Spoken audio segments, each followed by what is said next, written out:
ఓం నమో భగవతే వాసుదేవాయ.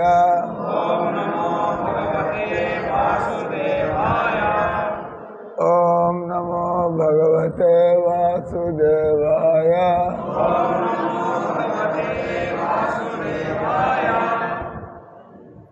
భగవద్గీత ఆఖరి శ్లోకం 18వ అధ్యాయం 78వ శ్లోకం. చెప్పండి.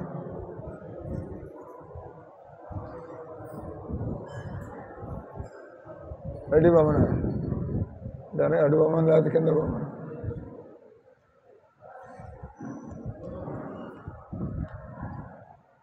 యత్ర యోగేశ్వర కృష్ణ యత్ర యోగేశ్వర కృష్ణ యత్ర పార్థో ధనుర్ధర యత్ర పార్థో ధనుర్ధర తత్ర శ్రీర్ విజయో భూతే తత్ర శ్రీ విజయో భూతి ధ్రువ నీతిర్మతిర్మమ ధ్రువ నీతిర్మతిర్మమ యత్ర యోగేశ్వర కృష్ణ యత్ర పార్థ ధనుర్ధర తత్ర శ్రీ విజయో భూతి ధ్రువ నీతిర్మతిర్మమ. అనువాదం తాత్పర్యం. కృష్ణ కృపా శ్రీమూర్తి అభయ చరణారవింద భక్తి వేదాంత స్వామి శ్రీల ప్రభుపాదకి.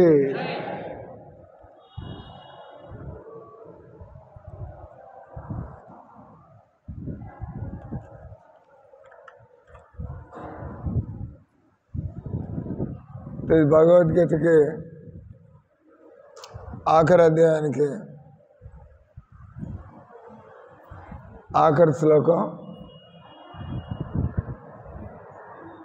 సంజయుడు ధృతరాష్ట్రుడితో చెబుతున్నాడు. ధృతరాష్ట్రుడు సంఖ్యాబలం మీద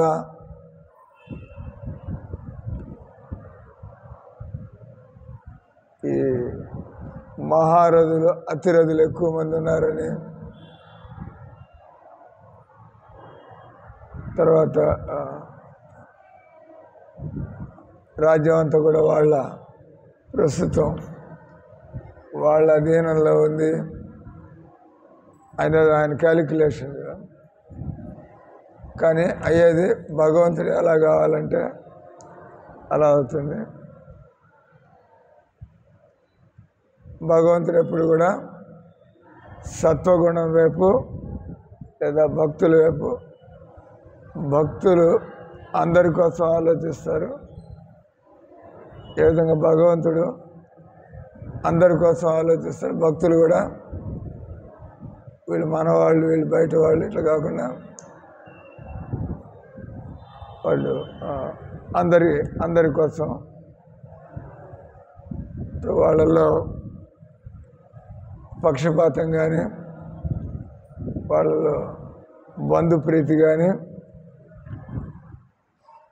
వాళ్ళకి స్వార్థం కానీ, పక్షపాతం కానీ, బంధుప్రీతి కానీ, స్వార్థం కానీ లేకుండా భగవంతుడు ఎలా చేస్తే సంతోషపడతాడు వాడు. అంతే భక్తుడు అంటే మనం వీడేమనుకుంటాడు వాడేమనుకుంటాడు అని మనం ఆలోచిస్తూ ఉంటాం. భక్తులు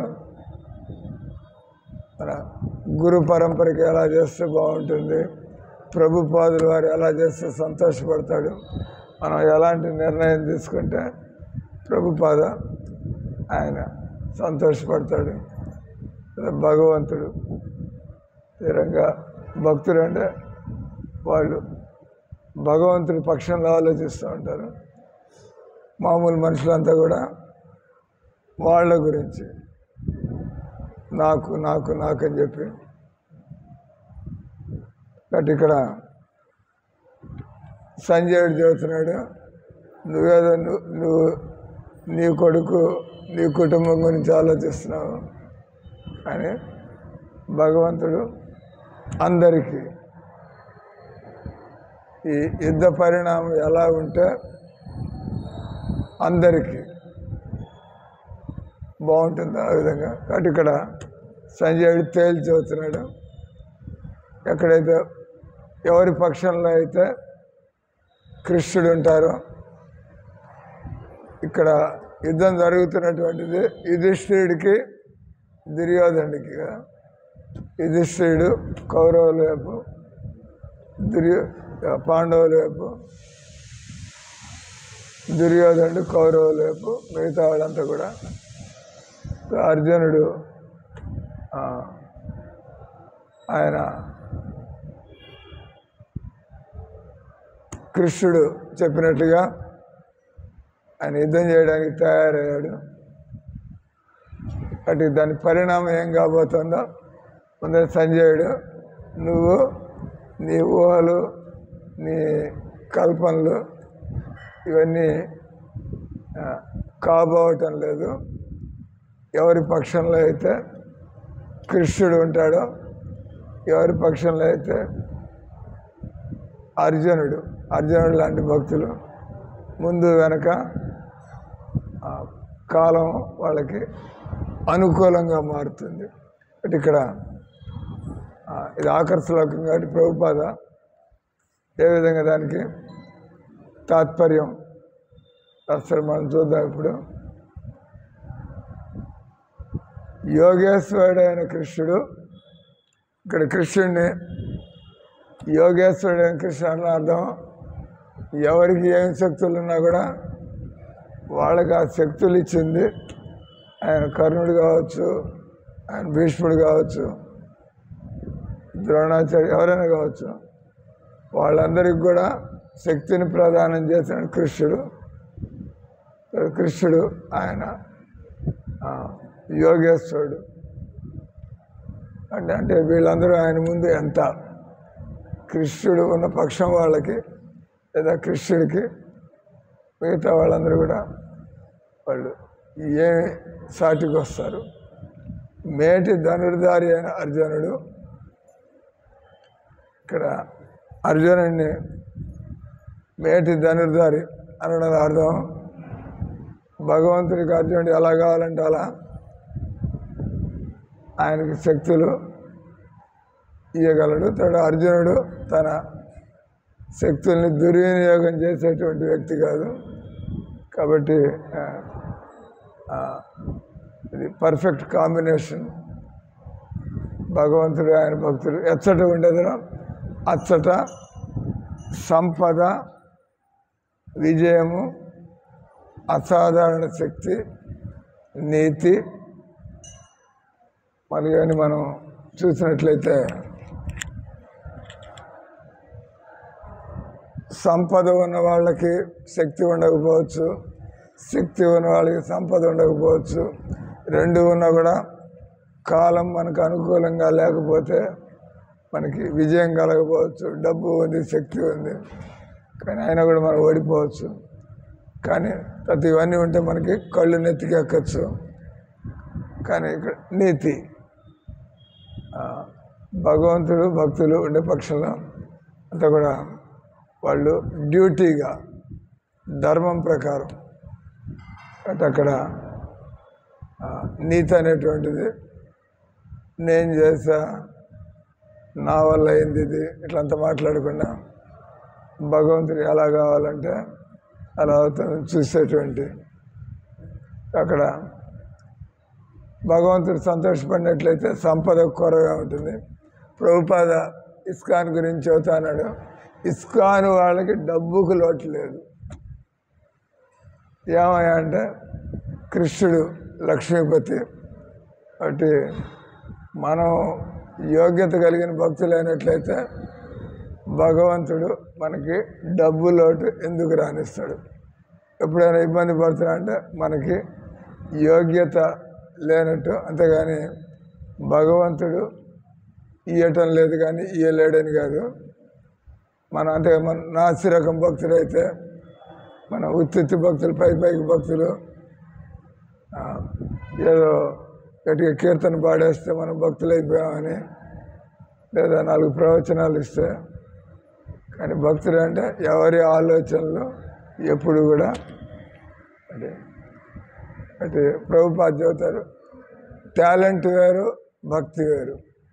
టాలెంట్ అంటే మనకి ఇప్పుడు प्रीति बैठा है इधर, गला बड़ा जोरदार रहता है, इसका मतलब बड़ा भक्त हो गया क्या? इस तरह से क्या लेना है? ఎవరికైనా గొంతు బాగుండొచ్చు, పాడితే వినే వాళ్ళకి బాగుంటుంది, కానీ దానికి భక్తికి సంబంధం ఏముంది? భక్తి అనేది ఎవడు బతుకంత 24 గంటలు ఎవడు మనస్సుని దేవుడిని పెట్టుకోడు వాడు భక్తుడు, అంతే కదా. ఎవడికో తెలివితే అట్లుంటాయి, గుడ్డు మీద ఏకలు పీకుతూ ఉంటాడు, పీకి మాట్లాడుతూ ఉంటాడు, అబ్బాయి మాట్లాడుతున్నాడు, సో వాట్. ఇస్కాన్లో ఇట్లాంటి రకాలన్నీ కూడా బాగానే చూశారు అంతా. ఇప్పుడు వాళ్ళంతా కూడా ఇస్కాన్లో ఎందుకు లేరు? పెద్ద వాళ్ళు పెద్ద పనులు చేశారు ప్రభుపాద దగ్గర, వాళ్ళెవరు ఇప్పుడు ఇస్కాన్లో లేరు. వాళ్ళంతా మళ్ళీ పెళ్లి చేసుకుని వాళ్ళు డబ్బులు లెక్క పెట్టుకుని వాళ్ళు పోయినారు. మొదట్లో ప్రభుపాదతో ఉండి మందిరాలు కట్టేసి పుస్తకాలు పంచిపెట్టేసి అది చేసి ఇది చేసి, ఆ తర్వాత ఎప్పుడైతే వాళ్ళు అనుకున్నారో ఇదంతా కూడా మన తెలివితేటలని, ఆ ప్రభుపాద పోగానే మెల్లిగా వాళ్ళు ఇండిపెండెంట్గా ప్రభుపాదులు వారు ఏం కావాలని అది పట్టించుకోకుండా అటువంటి వాళ్ళంతా మళ్ళీ వెళ్ళి బ్యాక్ సమాజంలోకి వెళ్ళిపోయి మామూలు వాళ్ళలాగా బతుకుతూ ఉండడం. కాబట్టి ఇక్కడ భగవంతుడు ఉండడం అంటే భగవంతుడు లేకపోతే భగవన్ నామం మన దగ్గర ఉండడం కదా. భగవన్ నామం మన దగ్గర ఎప్పుడు మర్చిపోకుండా ఉంటే అది మనకి తెలివితేటలు ఇస్తూ ఉంటుంది. మనం ఎలాంటి నిర్ణయాలు తీసుకోవాలో మనం భగవన్ నామం పక్కన పెట్టి మన సొంత తెలివితేటలతో ఇట అది ఎంత దూరం పోతుంది. అంటే ఇక్కడ కృష్ణుడు ఉండడం అంటే ఎవరైతే కృష్ణ చైతన్యంలో ఉంటారో అటువంటి వాళ్ళు అర్జునుడిలాగా. ఇందాకేదో ఈరోజు ఒక వీడియో చూస్తున్నా, వాడు పంపించాడు.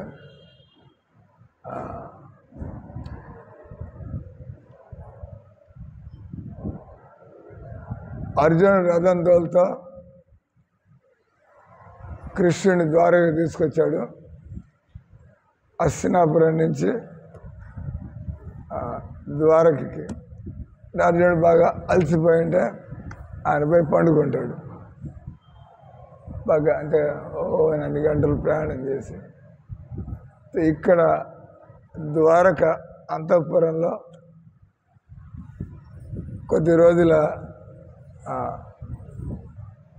ఆబ్సెన్స్ తర్వాత అందరూ కూడా ద్వారకా రాణులందరూ కూడా భగవంతుడి కోసం అది ఇది అంత పెద్ద ఏర్పాటు చేసి వాళ్ళు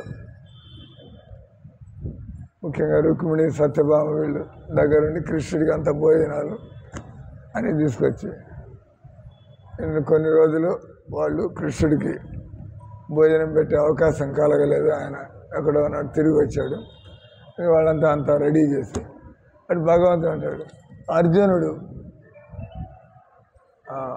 నాతో పాటు వచ్చినాడు, మనకి అతిథిలాగా కూడా అర్జునుడు లేకుండా నేను ఒక్కడిని ఎందుకు కూర్చొని తింటాను అంటే మన ఇంట్లో ఎవరిని వచ్చినప్పుడు వాళ్ళకు కూడా పెట్టి ఆ తర్వాత మనం తిన్నాం. అంటే భగవంతుడు అయినా కూడా ఆయన అర్జునుడు వచ్చాడు కదా, నేను ఒక్కడిని ఎందుకు కూర్చొని తింటాను, అర్జునుడిని కూడా అంటే మీరు ప్రారంభించండి అని అర్జునుడిని పిలుచుకొస్తా అని చెప్పి రుక్మిణీదేవి. అర్జునుడు ముందు ఇంటికి వచ్చిన అతిథులు తినడంతో ప్రారంభించాల. భగవంతుడి మర్యాదలు నేర్పిస్తున్నాడు, లేదా చెబుతున్నాడు.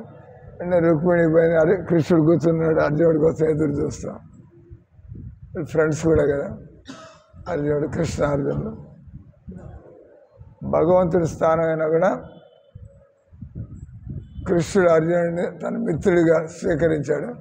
కాబట్టి మిత్రుడు అయినప్పుడు నేను భగవంతుడిని, వాడు నా దాసుడు ఆయన అట్ట చూడటల్లా.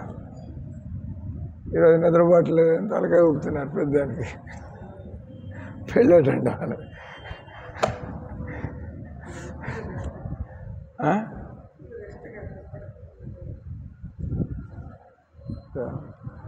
రుక్మిణీదేవి పోయింది, పోయి అర్జునుడు మంచి నిద్రలోనే ఉన్నాడు.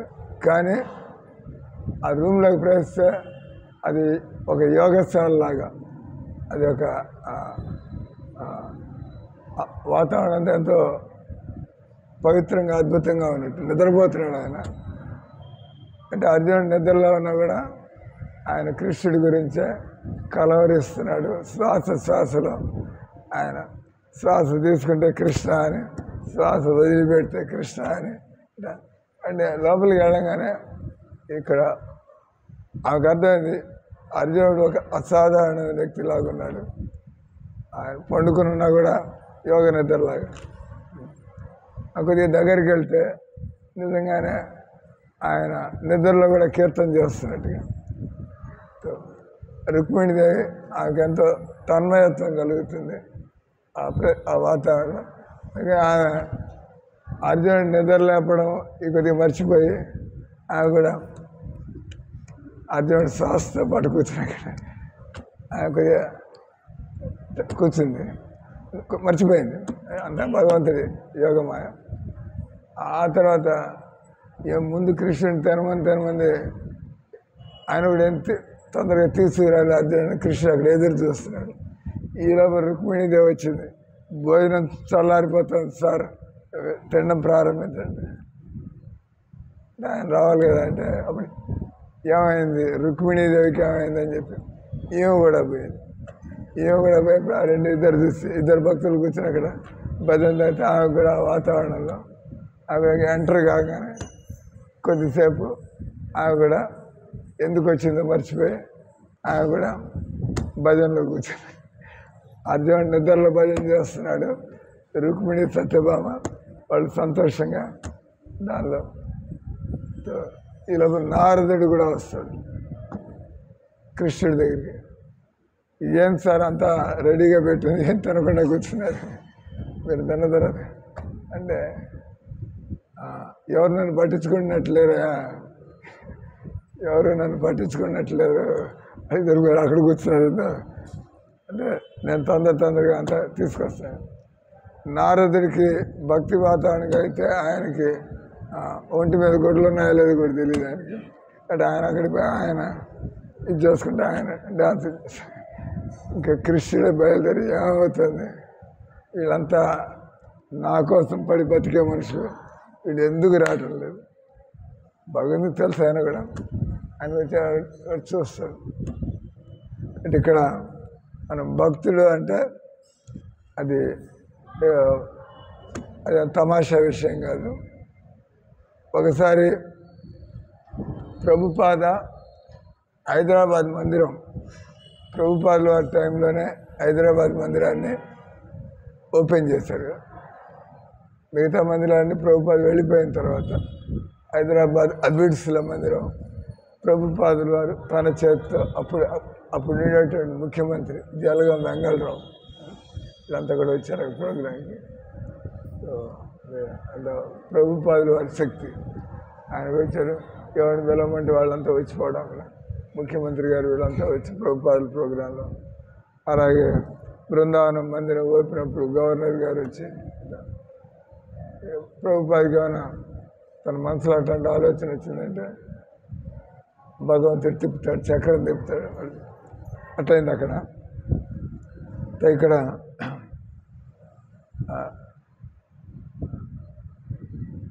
కృష్ణుడు అర్జునుడు వాళ్ళు ఉన్న చోట. కాబట్టి మనం జీవితంలో భగవంతుడు మనిషిని దేనికోసం బతకమన్నాడు? భగవంతుడు మనిషిని చైతన్య మహాప్రభు చెప్పాడు. ఆయన చైతన్య మహాప్రభు భారత భూమిలో ఏల మనుష్య జన్మ సార్థక కరి పరోపకారం. ఇక్కడ ఆస్తులు, ఇక్కడ హోదాలు, వీటి గురించి లేదు.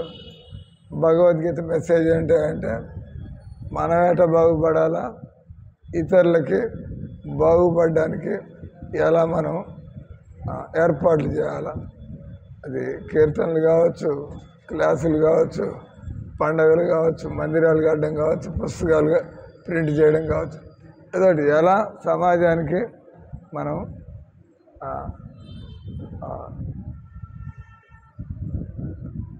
ఈ సంసార బంధాల నుంచి బయటికి రావడానికి భగవత్ ప్రాప్తి, దీనికి మానవ జీవితం ఒక అవకాశం. బట్ ఇక్కడ యుద్ధం జరుగుతున్నా కూడా ఏమవుతుంది? ఇక్కడ యుద్ధం జరిగినా కూడా యుద్ధంలో చనిపోయే వాళ్ళు, ధర్మయుద్ధం కాబట్టి యుద్ధంలో చనిపోయేటువంటి వాళ్ళకు కూడా మోక్షం కలుగుతుంది. చంపే వాళ్ళకి పాపం ఏమంటదు. ఇది భగవంతుడి నిర్దేశంలో ఈ మహాభారత యుద్ధం జరుగుతుంది. అందుకని దీన్ని ధర్మయుద్ధం. ఇక్కడ ప్రభుపాదుల వారు ఆయన ఏం చెబుతున్నాడు? భగవద్గీత ధృతరాష్ట్రుడి ఆయన అడగడంతో ప్రారంభమవుతుంది. నా సంతానము పాండవులు వాళ్ళు కురుక్షేత్రంలో వాళ్ళు అక్కడ ఏం చేస్తున్నారు, ఏమవుతుంది, దాంతో ప్రారంభమవుతుంది. భీష్మ, ద్రోణ, కర్ణ మహాయోధులచే సహాయం పొందుతున్న తన కుమారులు విజయం ఎడ అతడు ఎంతో ఆశను కలిగి ఉండెను. విజయం తన పక్షానికే వచ్చునని అతడు భావించుచుండెను. ఇక్కడ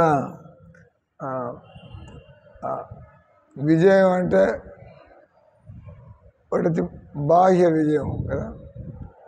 మనం మందిరం కట్టగలగడం, మనం ఏదో పెద్ద ప్రోగ్రాములు చేయడం మంచిది. భగవంతుడికి పెద్ద ఎత్తున కార్యక్రమం జరిగింది, అది అందరూ చూసేటువంటి విజయం.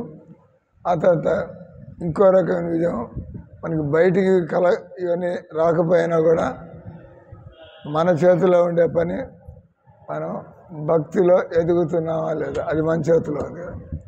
భక్తిలో ఎదుగుతుంది. మీరు రోజు లేస్తున్నారా, రోజు చేస్తున్నారా, సేవ చేస్తున్నారా, జపం చేస్తున్నారా, మనం అధ్యయనం చేస్తున్నారా, ఈ మన చేతిలో ఉంది. కాబట్టి ఎవరైనా కూడా రోజు చేయగలుగుతున్నారంటే భగవంతుడి అనుగ్రహం ఉంది కాబట్టి చేయగలుగుతున్నాడు. భగవంతుడి అనుగ్రహం లేకపోతే మన మనసు ఈరోజు ఈ సాకు, రేపు ఇంకో సాకు, మొత్తానికి మనం భజన్ని మాత్రం అటు ఇటు చేస్తాం, మిగతా పనులు చేసుకుంటూ ఉంటాం. కానీ ఎవరికైతే భగవంతుడి అనుగ్రహం ఉంటే వాళ్ళు ముందర ఏ పని చేయాలా, ముఖ్యంగా ఏ పని చేయాలా, ఆ తర్వాత మిగతా పనులు ఈ రకంగా. అంటే దానికి కూడా ఆ తెలివితేటలు కూడా భగవంతుడు మనకి ఇస్తే కానీ. కాబట్టి ఇక్కడ భౌతికంగా మనం విజయాన్ని పొందడం, సంపదను పొందడం, లేదా కీర్తిని గడించడం, అంతేకాకుండా మనం భక్తిలో ఎలా స్థిరంగా ఉంటున్నాం. ఇక్కడ యుద్ధ రంగంలో జరిగిన సన్నివేశాన్ని వివరించిన పిమ్మట సంజయుడు ధృతరాష్ట్రునితో, నువ్వు విజయాన్ని గురించి కలలు కంటున్నావు. నా అభిప్రాయం ప్రకారం కృష్ణార్జునులు ఎచ్చట ఉండేదరో అచ్చటనే సర్వశుభములు కలుగును. అనగా ధృతరాష్ట్రుడు ఆయన గెలుపుని ఆశించరాదని చెప్పి ప్రత్యక్షంగా సంజయుడు నిర్ధారించినాడు. కృష్ణుడు నిలిచి ఉన్నందున అర్జునుని పక్షానికే విజయం కలుగునని కృష్ణుడు స్వయంగా అర్జునుడి రథచోదకుడు ఒకటి వల్ల అది భగవంతుడి యొక్క మరొక విభూతి. అంటే ప్రేమ కొద్దీ భగవంతుడు ఆయన తన భక్తుల కోసం ఎలాంటి పాత్రలు, ఆయన ఎలాంటి పనులు చేస్తాడు. అర్జునుడి దగ్గర ఉండి గెలిపించడం కోసం కృష్ణుడు ఆయన రథసారథిగా, అంటే భగవంతుడు ఆయన తన గొప్పతనాన్ని ఆయన పట్టించుకోడు. అందుకని భగవంతుడి విభూతిలో వైరాగ్యము.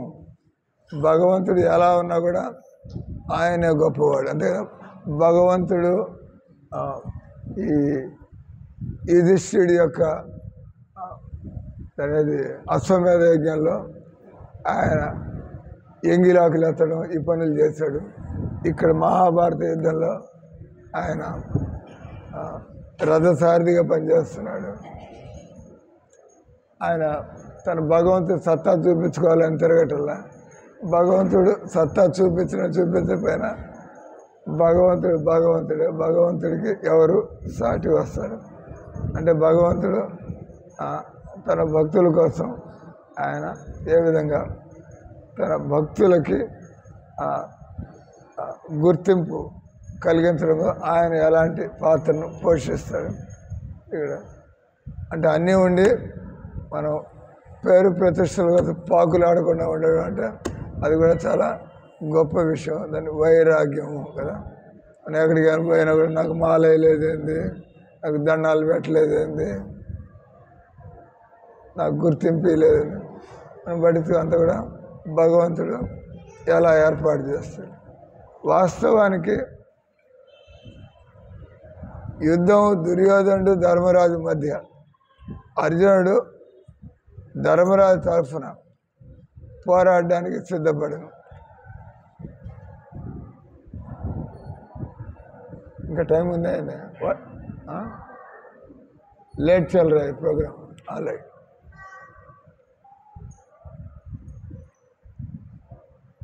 కృష్ణార్జునులు ఇద్దరు కూడా ధర్మరాజు పక్షం ఉన్నాయి.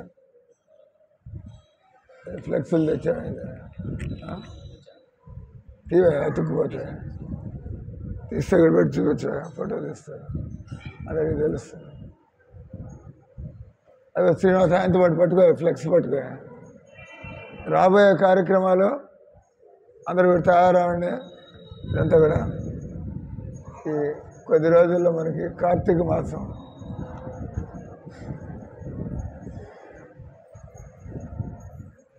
చిన్నవి తీసుకురండి, పెద్ద అక్కడే వదిలేండి. 2:30కి 6.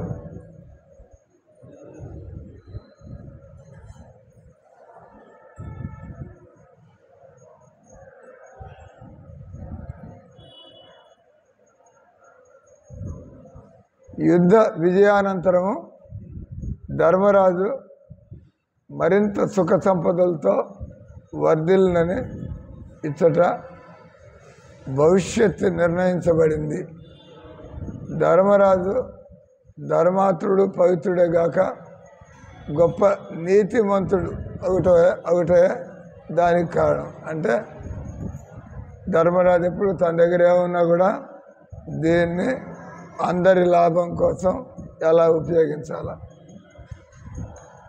భగవద్గీతలో రణరంగమునందు ఇద్దరు స్నేహితులు మధ్యన నడిచిన సంభాషణగా ఎక్కువ మంది మూర్ఖులు భావించుదురు. అంటే అక్కడ ఏదో పాలిటిక్స్ జరుగుతుంది, అక్కడ డిప్లొమసీ జరుగుతుంది, కృష్ణుడు బాగా ఆయన పెద్ద పొలిటీషియను. ఇక్కడ విషయం అది కాదు. అక్కడ భగవంతుడు ఏం చేస్తున్నా కూడా దానికి ఒక ఉద్దేశం, మానవ జాతిని ఎలా నైతికత ధర్మం వైపుకి తీసుకురావడం.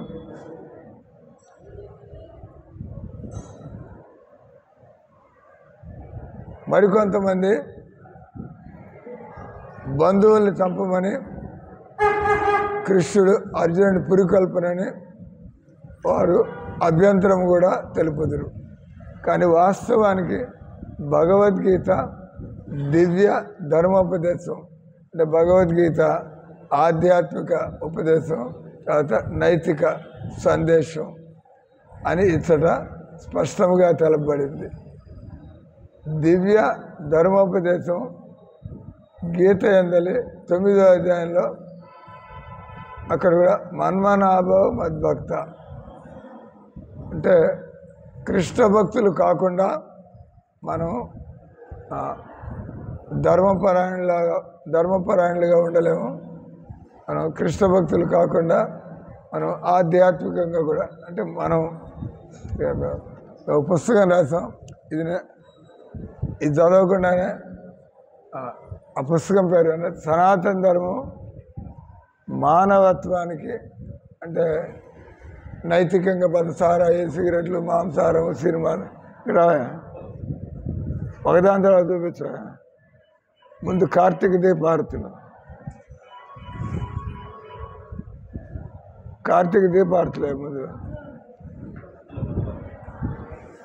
ముందు కార్తీక దీపారతులు, తర్వాత గోవర్ధన పూజ, అది వెనకాల పెట్టు. దాని వెనకాల కార్తీక పూర్ణిమ పెట్టు. ఆఖరి ఫంక్షన్ అదే, కార్తీక పూర్ణిమ ఆఖరి. ఇక్కడ రండి.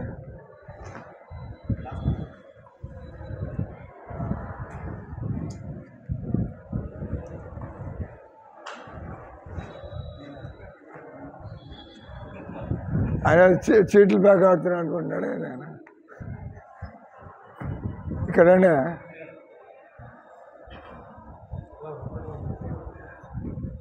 ఏం చదువుతున్నారు అక్కడ?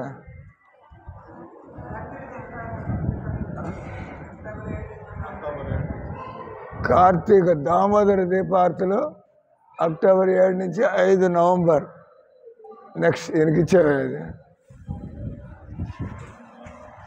ఇక్కడేం చదువుతున్నారు? అదే తారీఖు అక్టోబర్ 22. ఆ తర్వాత అరివో కార్తీక పౌర్ణిమ, తులసి దామోదర వివాహం అదే తారీఖు. కాబట్టి అక్టోబర్ 7 నుంచి నవంబర్ 5 దాకా. హరే కృష్ణ. అక్కడ బోర్డులు ఉంటాయి, అక్కడ ఉంది చూడు, అవి తీసేసి ఇవి ఎక్కించారు. 3 ఉన్నాయి అక్కడే వెనకాల గదిలో.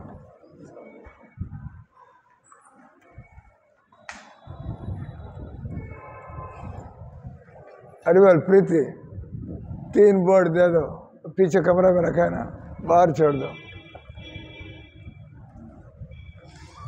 ఇక్కడ పూర్తి చేద్దాం. ఇక్కడ భక్తుడు కాకుండా మనం నైతిక విలువలు పాటించడం. సమాజంలో ఎందుకు మాంసాహారం తింటున్నారు? భక్తి చేయటం లేదు కాబట్టి. సినిమాలు ఎందుకు చూస్తున్నారు? భక్తి చేయటం లేదు కాబట్టి. వాళ్ళు సిగరెట్లు, సారాయిలు, క్లబ్బులు, భక్తిలో వాళ్ళకి సుఖం దొరకటం లేదు కాబట్టి వేరే సుఖానికి, నకిలీ సుఖం, వ్యసనాలు. కానీ భగవద్గీత అన్నారు, ఎప్పుడైతే మనం మనుషులు రోజు భక్తి చేయాలా, భక్తిని ఏమన్నారు? నిత్యక్రియ. మనం ఏ విధంగా నిత్యం తింటాము, నిత్యం నిద్రపోతాము, నిత్యం మనం శ్వాస తీసుకుంటూ ఉంటాం. ఈ శరీర ఆరోగ్యానికి, పోషణకి ఆ రకంగా మనం మనస్సు చక్కటి విలువలతో మనం మానసిక ఆరోగ్యం ఏమంటే భక్తి ఉన్నట్లయితే మనం ఆ విధంగా ఈ విలువలన్నీ పాటించగలుగుతాం. మనోబలం. ఇక్కడ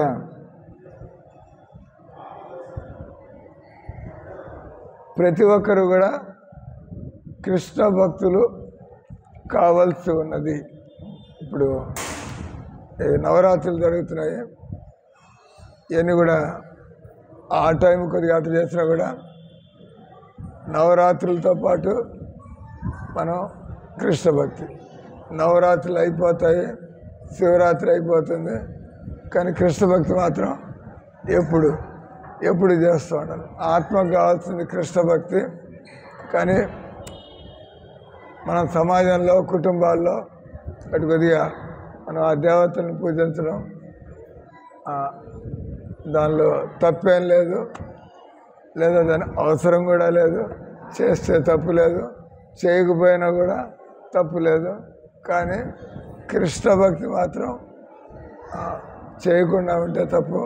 కృష్ణ భక్తి చేయవలసే ఉంటుంది. కృష్ణుడు శరణ పొందితే ఇక్కడ భక్తి అంటే ఎందుకు కూడా ఇక్కడ చెబుతున్నారు. మనం నువ్వు భక్తుడు కావాలను అంటే దాని అర్థం భగవంతుడి శరణాగతి. శరణాగతి అంటే గురువు యొక్క శరణ పొందడం. కృష్ణుడి శరణ పొందండి, గురువు శరణ పొందడం. గురువు శరణ పొందడం గురు పరంపర. ఎవరు ఇండిపెండెంట్, ఎవరు గురువులు కాదు. అంటే శాస్త్రాల్లో ఉన్నది అంతా కూడా. ఈ రకంగా మనం భక్తి చేయాలంటే అది ఎంత సాధనతో కూడినటువంటి పని. ఏదో ఒకరోజు ఆరతికి వచ్చేసి, ఒకరోజు మంగళారతికి వచ్చేసి మంచిదే, కానీ రోజు వస్తే ఇంకా మంచిది కదా. కాబట్టి ఇక్కడ